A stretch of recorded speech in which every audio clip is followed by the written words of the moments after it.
Það er Pétur, mér er svona grunar að þú sért United maður eins og ég. Alex Ferguson sagði einhvern mann fútbol, bloody hell.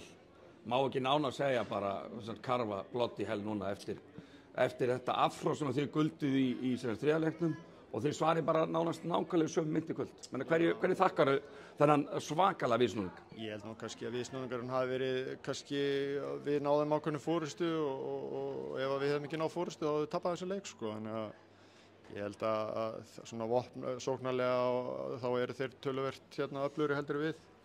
Þannig að leiðu þeir setja í gírinn þá geta þeir skorað 11 stig í fjórasóknum, easy.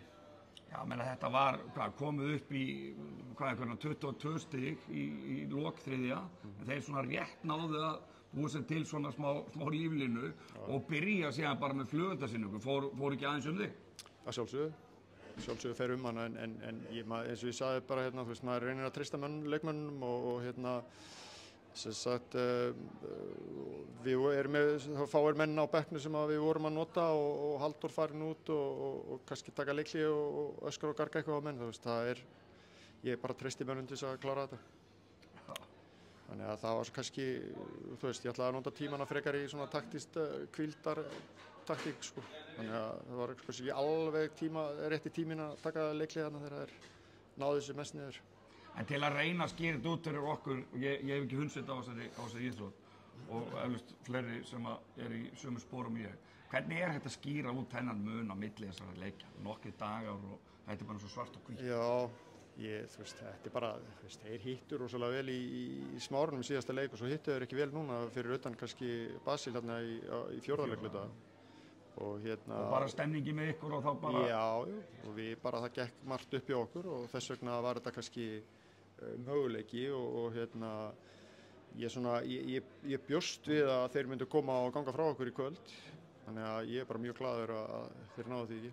En til að vinna oddinn, hvað þurfið þið að gera til að... Við þurfum helst að hásinn á Remi grói og menn hættir að vera þreyttir. Það hefur nú áður beðið kraftaverk og fengið þau. Já, fyrir utan alltaf aðal kraftaverkið að fá hár. En þú veist, við þurfum bara, þetta verður gríðarlega erfitt og eins og þú veist að þá er Grindavík gríðarlega öflugt lið og vel skipað og vel þjálfað og þetta verður bara mjög erfitt fyrir okkur. Það má búast í og væntanlega stútfullu húsi, geri ég ráð fyrir og gríðarlega stemning og þið mæti væntanlega tilbúinir í það? Við mætum með 12 leikmenn og einhverja þjálfara þannig að við sjáum það. Já, en óvinnu stutt á milli núna, hvað finnst þér það? Það hafa verið eitthvað 4 dagar? Já, þetta er náttúrulega bara 8 leikur og þetta er svona og ég ákveð þetta ekki, en ég vissi að þessu þannig. Já, og gildi sama... Við vorum að reyna að tapa núna til þess að losna við þetta, en það gekk ekki. Já, en þetta kemur jáft við bæði. Að sjálfsögðu. Til lukkum í sérum. Takk.